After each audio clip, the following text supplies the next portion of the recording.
الحمد لله نحمده ونستعينه ونستغفره ونعوذ بالله من شرور أنفسنا ومن سيئات أعمالنا من يهدي الله فلا مضل له ومن يضلل فلا هادي له وأشهد أن لا إله إلا الله وحده لا شريك له وأشهد أن محمدا عبده ورسوله أما بعد فأعوذ بالله من الشيطان الرجيم بسم الله الرحمن الرحيم ولقد أرسلنا رسلا من قبلك وجعلنا لهم أزواجا وذرية وقال النبي صلى الله عليه وسلم يا معشر الشباب من استطاع منكم الباءة فليتزوج فإنه أغض للبصر وأحسن للفرج ومن لم يستطع عليه بالصوم فإنه له وجاء متفق عليه أمنا ঘুমায় না রে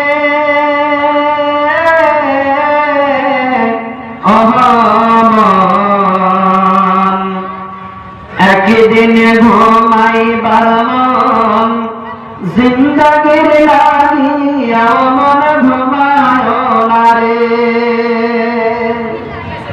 অমনা ঘুমায় না রে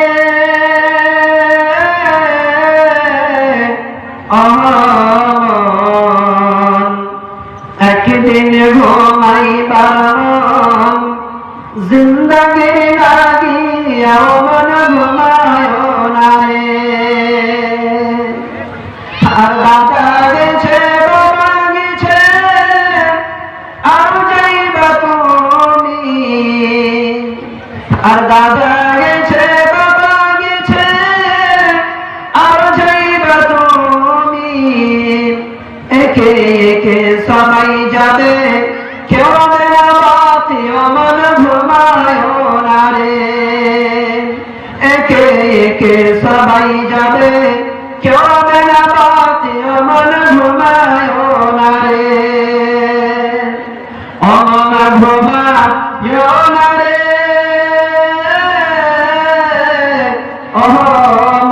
অমন একদিন ঘুমাইবার মন জিন্দগি লাগিয়া মন ঘুমায় না রে লাস্টে যখন গোসল দিবে তার শরীরে কতই লাগিবে আর লাস্টে যখন গোসল দিবে তার শরীরে কতই লাগিবে আর শূন্য হাতে যাইবা তুমি সারা কাফন লইয়া মন ঘুমায় না রে আর শূন্য হাতে যাইবা তুমি সারা কাফন লইয়া মন ঘুমায় না রে অমন ঘুমায় না রে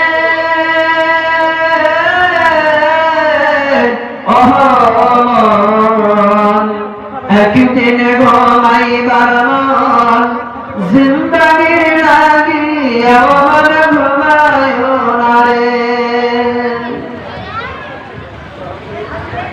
উপস্থিত আজকের সভাপতি সাহেব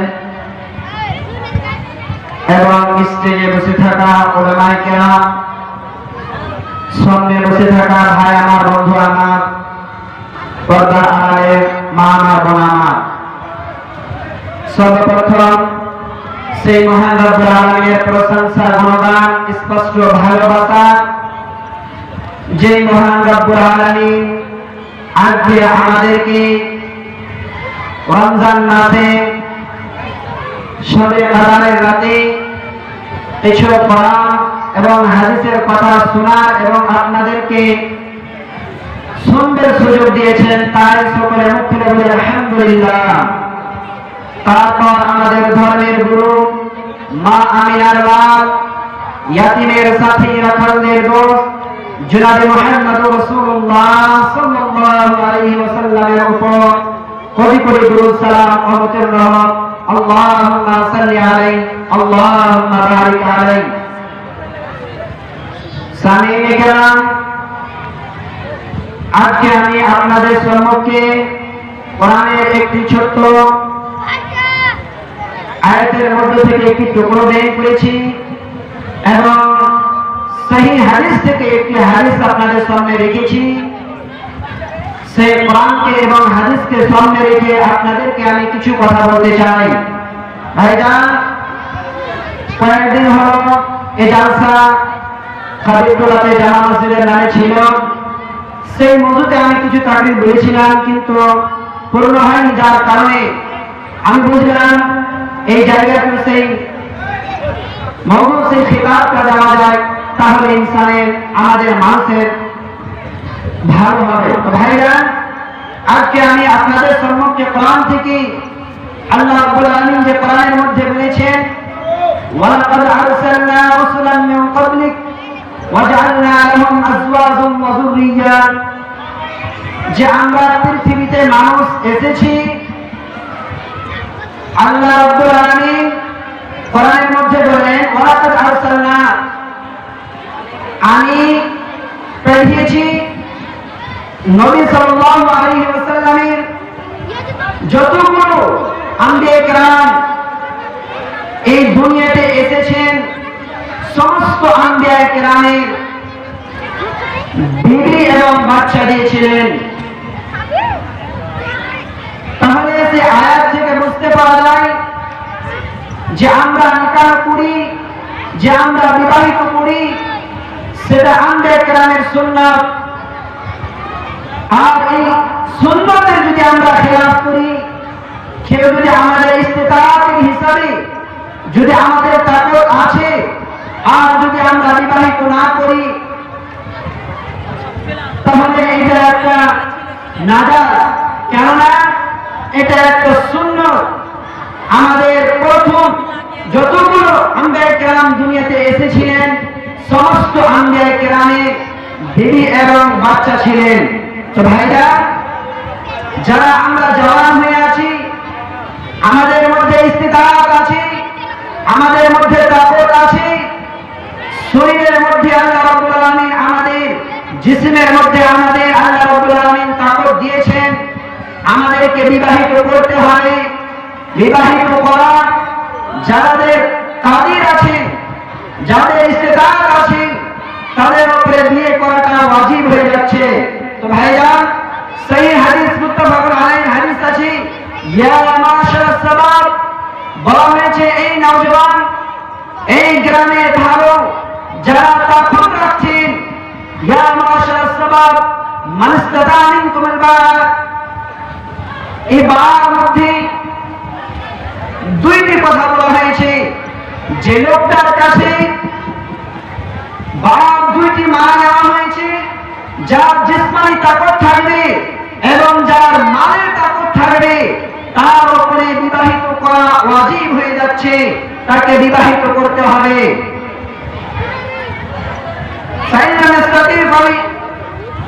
যদি কোনো মানুষ বিবাহিত করতে যাচ্ছে, কিন্তু তার জিসমের তাকত আছে, কিন্তু তার মধ্যে মালের তাকত নাই, তার থাকার জন্য জায়গা নাই, পোশাক পায়খানা করার জন্য তার ঘর নাই, এই ধরনের যদি আপনার বাড়িতে না থাকে, তাহলে আপনাকে রোজা করতে হবে, রোজা রাখতে হবে। আর যখন আপনি রোজা রাখবেন, আপনার ভিতর থেকে যতগুলো খায়েশ আসবে, সেই খায়েশটাকে সে রোজাতে কন্ট্রোল করবে, আপনি গুনাহের দিকে যাবেন না। তো ভাইজান আমার, আজকে আমাদের সমাজে আমরা নিজের সন্তান বিবাহিত করতে যাই, নিজের সন্তানের বিবাহিত করাই, নিজে খুব বিবাহিত করি এবং আমাদের ভাইদের বিবাহিত করাই, কিন্তু আমরা বুঝতে পারি না কোন ধরনের মেয়ে আমাদের বাড়িতে আসবে, আমরা কোন ধরনের মেয়ে বাড়িতে নিয়ে আসবো যার কারণে আমাদের বাড়িকে ফুলের বাগানের মতো সাজিয়ে দেবে। সেই মেয়েটি আমার বাড়িতে আসলে শান্তি হবে, সেই মেয়েটি আমাদের বাড়িতে আসলে বাড়িকে শান্তিভাবে চালাইতে পারবে। ভাই আমার, আমাদের সন্তানের যখন বিবাহিত করাইতে যায় আমাদের দিনে কেমন রকমের খেয়াল আছে, আমরা কেমন যে মেয়েটিকে বাড়িতে নিয়ে আসবো, কেমন হবে তার চরিত্র, কেমন হবে আপনারা ভালো করে শুনেন। আইয়ুন নিসা খায় সব থেকে ভালো মেয়ে কোনটা, আর আপনি কেমন করে ভালো মেয়েকে বাড়ি নিয়ে আসবেন। ভাইজান আমার, যে মেয়েটি আপনি দেখতে যাবেন সে মেয়েটির মধ্যে তিনটি চিজ পাওয়া জরুরি আছে। যদি আপনি সেই তিনটি চিজ সে মেয়ের মধ্যে পান তাহলে সেই মেয়েকে আপনি বাড়িতে নিজের বউ বানিয়ে নিয়ে আসবেন এবং নিজের সন্তানের বিধি সেই মেয়েটাকে বানিয়ে নিয়ে আসবেন। এক নম্বর হলো সে মেয়েটির মধ্যে দিনদার দেওয়া হয়। হাদিস হযরত আবু হুরায়রা রাদিয়াল্লাহু তাআলা আনহু বয়ান করলেন, আল্লাহর রাসূল জনাব মুহাম্মদুর রাসূলুল্লাহ সাল্লাল্লাহু আলাইহি ওয়াসাল্লাম বললেন, তুনকাহুল মারআতু লিআরবাইন ওয়া লিমালিহা ওয়া লিহাসাবিহা ওয়া লিদীনিহা ফাসফার বিযাতিদ দ্বীন তারিবাত ইয়াদা। ভাইজান আমার, যে মেয়েটিকে আপনি বাড়িতে নিয়ে আসবেন তার মধ্যে যেন যদি প্রথম যে শর্তটা হলো তার মধ্যে দিনদার হওয়া চাই। হাদিসের মধ্যে আল্লাহ নবী জনাব মুহাম্মদুর রাসূলুল্লাহ সাল্লাল্লাহু আলাইহি ওয়াসাল্লাম বলেন, আমাদের মানুষের বিচার কিছু আলাদা আছে। কোন মানুষ তাকে তার মা দেখে, যে মেয়েটিকে বাড়িতে বিবাহিত করে নিয়ে আসবে, যে মেয়েটিকে নিজের বউ বানিয়ে বাড়িতে নিয়ে আসবে, কোন মানুষ দেখে তার মান দেখে কোন মানুষ বিবাহিত করে নিয়ে আসে, আর তার মধ্যে কোন মানুষ তার খানদান দেখে কি খানদানটা তার কেমন আছে। আমাদের মধ্যে আরো কিছু লোক আছে কি তাদের মেয়ের মধ্যে খুবসুরতিটা আমরা দেখি, মেয়ে যদি খুবসুরত থাকে, সুন্দর লাগে দেখতে, তাহলে আমরা সে মেয়েটিকে বিবাহিত করে নিয়ে আসি। ভাইজান আমার, কিন্তু আল্লাহ নবী জনাব মুহাম্মদুর রাসূলুল্লাহ সাল্লাল্লাহু আলাইহি ওয়াসাল্লাম বলেন, ফাসফার বিযাতিদ দ্বীন। আজকে আমরা যে মেয়েটিকে বিবাহিত করে বাড়ি নিয়ে আসবো, আল্লাহ নবী বলেন ওয়ালি দীনিহা, তোমরা দিনদারটাকে তারজিহ দাও, তোমরা দিনদারটাকে বাড়িতে নিজে বিবাহিত করে নিয়ে আসবে। ফাসফার বিযাতিদ দ্বীন তারিবাত ইয়াদা, তোমরা কি করো, যার মধ্যে ঈমান আছে, যার মধ্যে নামাজি হবে, যে মেয়েটির মধ্যে ঈমান থাকবে, কোরআনের তেলাওয়াত করতে পারবে, নিজের ঈমানটাকে বাঁচাইতে পারবে, বাড়িতে গিয়ে সুন্দর করে বাড়ি সাজাইতে পারবে, সেই মেয়েটিকে তুমি বিবাহিত করে নিয়ে আসবে। আর এই মেয়েটিকে আল্লাহ নবী বললেন, এই মেয়েটিকে তোমরা তারজিহ দাও, এই মেয়েটিকে তোমরা বিবাহিত করে নিয়ে আসো। আর যদি আমরা এই ধরনের বিবাহিত করতে না পারি, এই ধরনের কাজ যদি আমরা করতে না পারি, আল্লাহ নবী বললেন তোমার হাত খাট আলুদ হয়, আমি বলছেন তুমি বরবাদি হয়ে যাবে, তুমি বরবাদি হয়ে যাবে। যে হাদিসের মধ্যে পাওয়া যায় ওয়ালিমানিহা ওয়া লিহাসাবিহা ওয়া লিদীনিহা ফাসফার বিযাতিদ দ্বীন, আল্লাহ নবী বললেন সাসের বেলায় যে আমরা কিছু লোক তার মান দেখে বিবাহিত করি, কিছু লোক আমরা তার খানদান দেখে বিবাহিত করি, কিছু লোক আমরা তার খুবসুরত দেখে আমরা বিবাহিত করি। কিন্তু আল্লাহ নবী বললেন না, সে কাজটা তুমি করবে না। যদি মেয়ে কালো হোক, তার মধ্যে যদি দিনদার হয়, তার মধ্যে যদি ঈমানওয়ালী হয়, আল্লাহওয়ালী হয়, তাহলে সেই মেয়েটিকে তুমি বিবাহিত করে তোমার বউ বানিয়ে বাড়িতে নিয়ে আসবে, অবশ্যই তোমার বাড়িকে জান্নাত বানাবে, আর জান্নাত বানিয়ে তোমাকে জান্নাতে নিয়ে যাবে। তো ভাইরা আমার, আল্লাহর নবীর হাদিস থেকে বুঝতে পারা যায়, মেয়ে যদি কালো হোক না কেন, তাহলে যদি দিনদার হয়, সে মেয়েটিকে আমাদের বাড়িতে বিবাহিত করে নিয়ে আসতে হবে। 2 নম্বর শর্ত হলো আনতাকুনা যিকরান, সেই মেয়েটি যেন কুমারী হয়। ইল্লাম তাকুনা লাহু মাসলিহা ফি সাই, বলা হয়েছে যদি কোনো মাসলিহাত থাকে তাহলে তুমি বিবাহ অবরাতকে আমি আবার বলে দিতে চাই, কুমারী হলো সে মেয়েটিকে বলা হয়েছে যে মেয়েটির প্রথমবার বিয়ে হবে, এবং বিবাহ সে মেয়েটিকে বলা হয়েছে যার প্রথমবার বিয়ে হয়েছে আর কোনো কারণে সে মেয়েকে ছেড়ে দেওয়া হয়েছে, সেটা হলো বিবাহ। আর যে প্রথমবার বিয়ে হবে সেটা হলো কুমারী। আল্লাহ নবী জনাবে মুহাম্মদুর রাসূলুল্লাহ সাল্লাল্লাহু আলাইহি ওয়াসাল্লাম বললেন, আনতাকুনা বিকরান, যে মেয়েটিকে তুমি বাড়ি নিয়ে আসবে যদি কোনো মাসলাহাত না থাকে তাহলে তুমি কুমারীটাকে বিয়ে করবে। কেন? দলিল কি? হাদিস শুনেন। এই হাদিসে জাবির বিন আব্দুল্লাহ রাদিয়াল্লাহু তাআলা আনহু قال تزوجت في عهد رسول الله صلى الله عليه وسلم। হযরত জাবির বিন আব্দুল্লাহ রাদিয়াল্লাহু তাআলা আনহু বলেন, আমি নবীর জামানায় আমি বিবাহিত করলাম। ফালাকাইতু নবী সাল্লাল্লাহু আলাইহি ওয়াসাল্লাম, আমার নবীর সঙ্গে মুলাকাত হলো, আমার নবীর সঙ্গে দেখা হলো। আল্লাহর নবী বললেন, তাজাওয়াজতা ইয়া জাবির, জাবির তুমি কি বিবাহিত করেছো? জাবির বললেন, জি আল্লাহর রাসূল, আমি বিবাহিত করে নিয়েছি, আমার বিবাহিত হয়ে গিয়েছে, আমি বিবাহ করে নিয়েছি। আল্লাহর রাসূল বললেন, তুমি যে মেয়েটির সঙ্গে বিবাহিত করেছে সে মেয়েটি কি কুমারী আছে না বিবাহ আছে? সে জাবির বিন আব্দুল্লাহ রাদিয়াল্লাহু তাআলা আনহু বললেন, ইয়া রাসূলুল্লাহ, ও আল্লাহর রাসূল, আমি যে মেয়ের সঙ্গে বিবাহিত করেছি সেই মেয়েটি হলো সাইয়্যিদ, সেই মেয়েটি হলো বিবাহ। তো ভাইরা, আল্লাহ রাসূল জনাবে মুহাম্মদুর রাসূলুল্লাহ সাল্লাল্লাহু আলাইহি ওয়াসাল্লাম আমার জাবিরকে বললেন, ইয়া জাবির, তুমি সেই কুমারীর সঙ্গে কেন বিবাহিত করলে না?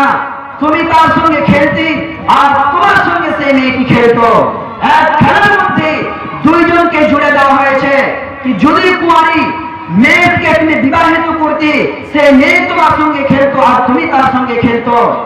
সেই কথা থেকে বুঝতে পারা যায় কি যদি কোনো মাসলাহাত না থাকে, যদি কোনো আমাদের মধ্যে পরিশ্রম না থাকে, তাহলে প্রথমবার যখন আমরা বিয়ে করতে যাব সে মেয়েটি যেন কুমারী হয়। কেন জাবির বিন আব্দুল্লাহ রাদিয়াল্লাহু তাআলা আনহু বিবাহের সঙ্গে বিবাহিত করলেন? ভালো করে কান খুলে শুনেন। জাবির বিন আব্দুল্লাহ বললেন, ইয়া রাসূলুল্লাহ, ও আল্লাহর রাসূল, আমি বিবাহিত মেয়ের সঙ্গে এমন কেন বিবাহিত করলাম? আমি বলছি, আল্লাহর রাসূল, আমার কিছু বোন আছে আর সে বোনকে ছেড়ে দিয়ে আমার মা মারা গিয়েছে, আর যদি আমি কুমারী মেয়েকে, কিছু কম বয়সের মেয়েকে যদি আমি বিবাহিত করে নিয়ে আসি, তাহলে আমার বোনের মধ্যে এবং সে আমার মেয়ের মধ্যে, আমার বিবিদের মধ্যে মনে হয় তাদের মিজাজ এক হয়ে যাবে, বরাবর হয়ে যাবে, আর ঝগড়া শুরু হয়ে যাবে, আর আমার বাড়িকে সেই জাহান্নাম বানিয়ে যাবে। আমার কিছু বোন আছে যার কারণে আমি আমার বোনদের খিদমত করার জন্য আমি একটা বয়স্ক লোক বিবাহিত হওয়ার পরেও সে মেয়েটিকে আমি বিবাহিত করে নিয়ে আসলাম। তো ভাইজান, যদি তোমার বাড়িতে যে মেয়েটি আসবে যদি তার হোসনে আখলাক হয়, যদি তার কোনো মাসলাহাত থাকে, তুমি যদি কোনো ছেড়ে দেওয়া মেয়েকে বিয়ে করো তাতে কোনো হরজ নাই, আপনি বিবাহিত করতে পারেন। ভাইজান, এক নম্বর হলো যে মেয়েটিকে তুমি বউ বানিয়ে বাড়ি নিয়ে আসবে তার মধ্যে দিনদার হওয়া চাই, তার মধ্যে সেই কুয়ারিপান হওয়া চাই। 3 নম্বরে বলা হয়েছে আনতাকুনা ওয়ালুদা, সে মেয়েটি যেন বেশি বেশি বাচ্চা জন্ম দেয়। 3 নম্বর শর্ত হলো যে মেয়েকে তুমি বিবাহিত করে নিয়ে আসবে, যে বউটাকে তুমি নিজের বাড়ি নিয়ে আসবে, সেই বউ যেন তোমার বাড়িতে বেশি বেশি করে বাচ্চা দেয়। সুবহানাল্লাহ। আজকে আমাদের সমাজে হাদিসের খেলাফ হয়ে যাচ্ছে, হাদিসের উল্লঙ্ঘন আজকে আমরা করে দিই। কত ভাইজান আমরা আছি বিবাহিত করে নিয়ে আসলাম, 2 বছর 5 বছরে যখন 2টা থেকে 3টা বাচ্চা জন্ম নিয়ে নেয়, সে আমরা 3টা থেকে 4টা নেব না, যার কারণে মেয়েকে আমাদের পেটের গর্ভতে আমরা মেনে দিই, সন্তান বড় হয়ে যায়, দাওয়ার যারা ইনজেকশন করে আমরা সেই বাচ্চাদেরকে আমরা ফেলে দিই, বাচ্চা আমরা সে গর্ভতে মেনে দিই। ভাইজান আমার, হাদিসের মধ্যে বলা হয়েছে যে মেয়েকে তুমি বিবাহিত করবে সে মেয়ে যেন বেশি বেশি বাচ্চা দেয়। আর যখন মেয়ে আজকে আমাদের সমাজে 4টে থেকে 5টা যখন আমাদের বাচ্চা হয়ে যায়, সেই মানুষ আজকে আমরা পেটে আর বাচ্চা নেব না, যার কারণে ইঞ্জেকশনের দ্বারাই দাওয়াই খের দ্বারাই আমরা সেই বাচ্চাকে জিন্দা মেরে দিই, আমরা গর্ভতে মায়ের গর্ভতে মেরে দিই। ভাইরা আমার, সে কাজটা হলো জামানা জাহিলিয়াতের মতো। কেননা প্রথম যখন মানুষ জানতো আমার সন্তান আমার বাড়িতে আসবে, আমার মেয়ে আমার সন্তান বাড়িতে আসবে, সে মায়ের গর্ভতে সন্তানকে মেরে দিত, সে সন্তানকে মেরে ফেলতো। তো ভাইজান আমার, যারা এই ধরনের সন্তানকে যারা মারছেন, গর্ভতে মেরে দিচ্ছেন, মায়ের পেটে যারা মেরে ফেলছেন, যারা ইঞ্জেকশন করে বাচ্চাকে ফেলছেন, আর কান খুলে শুনেন, আল্লাহ রাব্বুল আলামিন কিয়ামতের দিন সেই বাচ্চা তোমার হাতে দেওয়া হবে, আর সেই বাচ্চাকে আল্লাহ রাব্বুল আলামিন বলার জন্য জবান দেবে। সেই বাচ্চা আল্লাহ রাব্বুল আলামিনের কাছে বলবেন, ও রাব্বুল আলামিন, আমি কি এমন গুনাহ করেছি, আমি কি এমন গুনাহ করেছি, আমার মা আমার বাবা আমাকে আমার গর্ভতে মেরেছে, আমাকে দুনিয়াতে আসতে দেয়নি, আমি কোন গুনার কাজ করেছি? ভাইজান আমার, সে বাচ্চা কিয়ামতের দিন আল্লাহর সামনে আপনাকে দাঁড় হইতে হবে, আর দাঁড় হয়ে যখন তোমার সন্তান এই ধরনের সওয়াল করবে, আপনাকে তার জবাব দিতে হবে। যখন তোমার কোনো জবাব বলবে না, যখন তুমি তার জবাব দিতে পারবে না, আল্লাহ রাব্বুল আলামিন বলবে, হে আমার ফেরেশতার দলেরা, এই লোকটাকে ধরে নাও, ধরে নেওয়ার পরে মুখের বান্ধে ছাত্রাতে ছাত্রাতে তাকে জাহান্নামে রেখে আসো। তো ভাইজান, খবরদার হয়ে যান যারা নিজের বিবির গর্ভবতী বাচ্চাকে মারছেন। ওই আমার মা আমার বোন, খাবার দেওয়ার জন্য কি যদি 5টা থেকে 6টা হয়ে যায়, 6টা থেকে 7টা হয়ে যায়, আমরা খাবার দিতে পারবো না, তুমি খাবার দেওয়ার মালিক নয়, সে খাবার দেওয়ার মালিক হলো আল্লাহ। তো ভাইজান, আমরা গর্ভতে মারি, আপনি খবরদার হয়ে যান, আপনাকে কিয়ামতের দিন এর জবাব দিতে হবে, না দিয়ে কোনো উপায় নাই। তাহলে সে হাদিসের মধ্যে 3টি শর্তের মধ্যে 3 নম্বর হলো আন তাকুনা ওয়ালুদা। হাদিস কি? হযরত আনাস রাদিয়াল্লাহু তাআলা আনহু থেকে বর্ণিত, আল্লাহর নবী জনাব মুহাম্মদ রাসূলুল্লাহ সাল্লাল্লাহু আলাইহি ওয়াসাল্লাম বলেন, তাযাওয়াজুল ওয়াদুদাল ওয়ালুদ। আল্লাহর নবী বলেন, যে মেয়েটি বেশি বেশি বাচ্চা দেবে, যে মেয়েটি বেশি তোমার সঙ্গে মহব্বত করবে, সে মেয়ের সঙ্গে তুমি বিবাহিত করবে। বলবেন নবী সাহেব, কেমন করে বুঝতে পারবো মেয়েটি কেমন বেশি বাচ্চা দেবে কি কম বাচ্চা দেবে? তাহলে ওলামায়ে কেরাম বলেছেন, তার কি সেই মেয়েটিকে যখন তুমি দেখতে যাবে, যখন তুমি দেখবে, তখন তার ফুফুর দিকে, তার খালার দিকে, তার মায়ের দিকে দেখতে হবে, তার ফুফু কেমন বাচ্চা দেয়, তার খালা কেমন বাচ্চা দেয়। যদি বেশি বাচ্চা দেয়, তাহলে তুমি সেই মেয়েটিকে বিবাহিত করে নিয়ে আসবে, অবশ্যই তোমার বাড়িতে এসে বেশি বেশি বাচ্চা দেবে।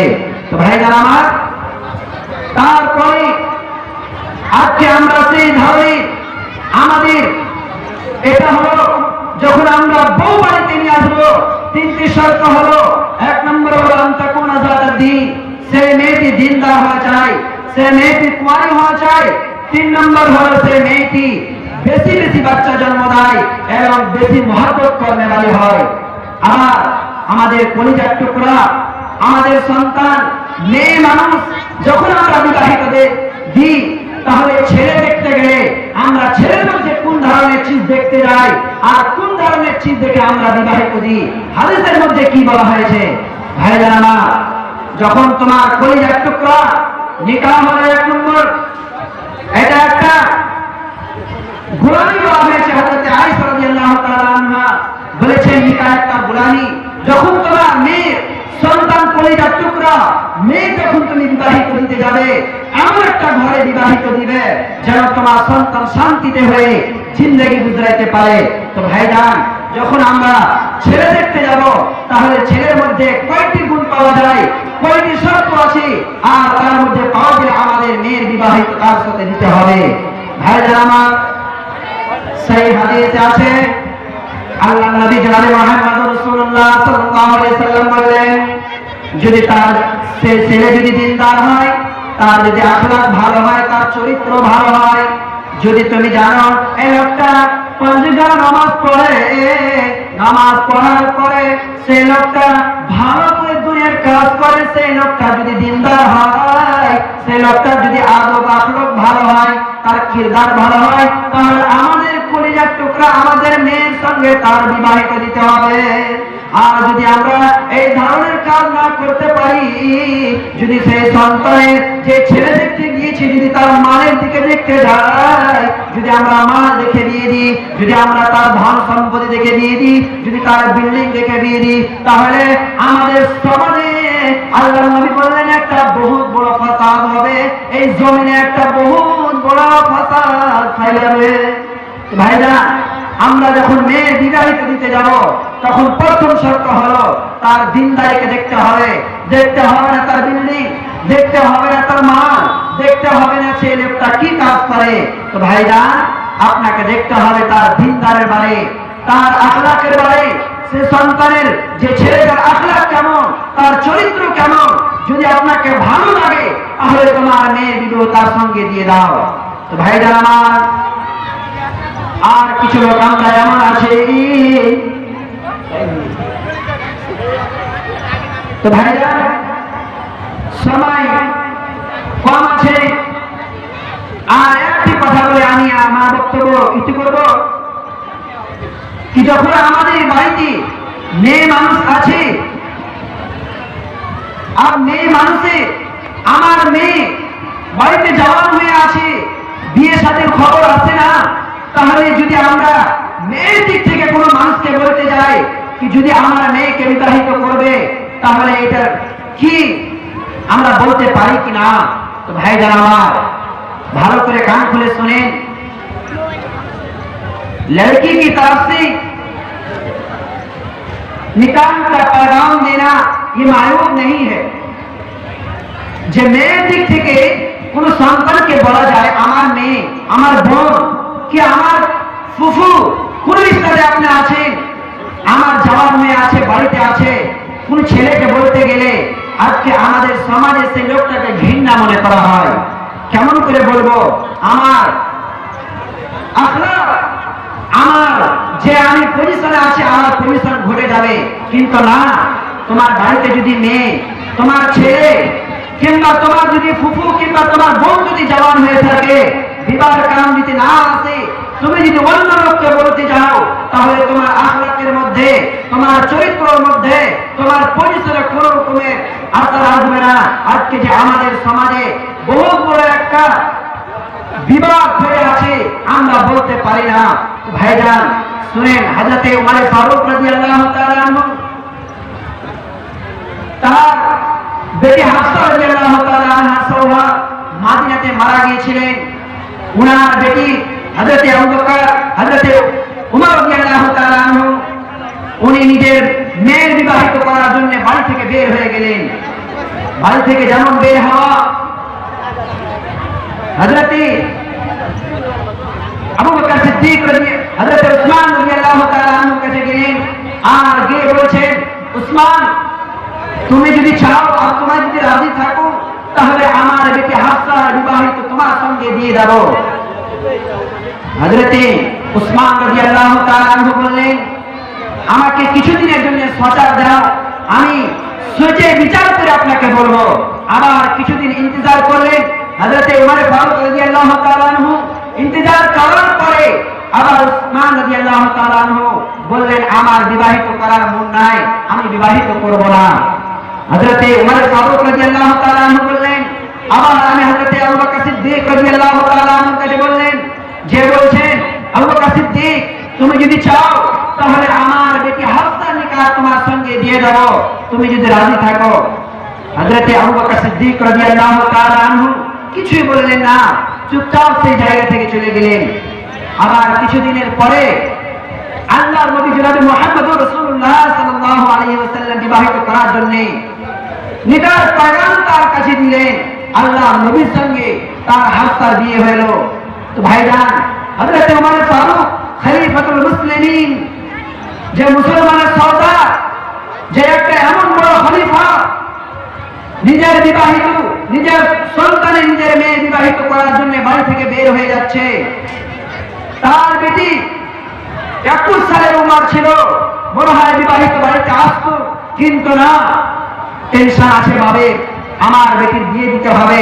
বাড়ি থেকে বের হয়ে উসমানকে বললেন, আবু বকর সিদ্দিককে বললেন, যদি এটা মায়ুব হতো, যদি এটা গুনার কাজ হতো, যদি এটা পজিশন ঘটতো, তো হযরত উমর ফারুক রাদিয়াল্লাহু তাআলা আনহু নিজে বাড়ি থেকে বের হয়ে মেয়ের খিদমত, মেয়ের নিকার জন্য, মেয়ের বিবাহিত দেওয়ার জন্য বাড়ি থেকে বের হতেন না।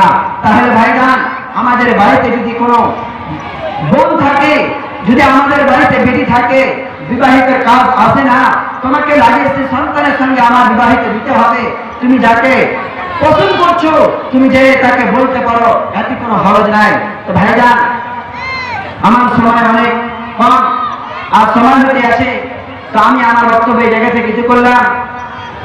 আল্লাহ রাব্বুল আলামিনের কাছে দোয়া করি, আল্লাহ রাব্বুল আলামিন আমাদের প্রত্যেক মানুষদেরকে আল্লাহ তুমি সেই কোরআন এবং হাদিসের উপরে আমল করার তৌফিক দেন এবং সহি রাস্তাতে চলার আল্লাহ তুমি আমাদেরকে তৌফিক দেন। ওয়া মা আলাইনা ইল্লাল বালাগ। ওয়া আলাইকুম আসসালাম। আসসালামু আলাইকুম ওয়া রাহমাতুল্লাহি ওয়া বারাকাতুহু।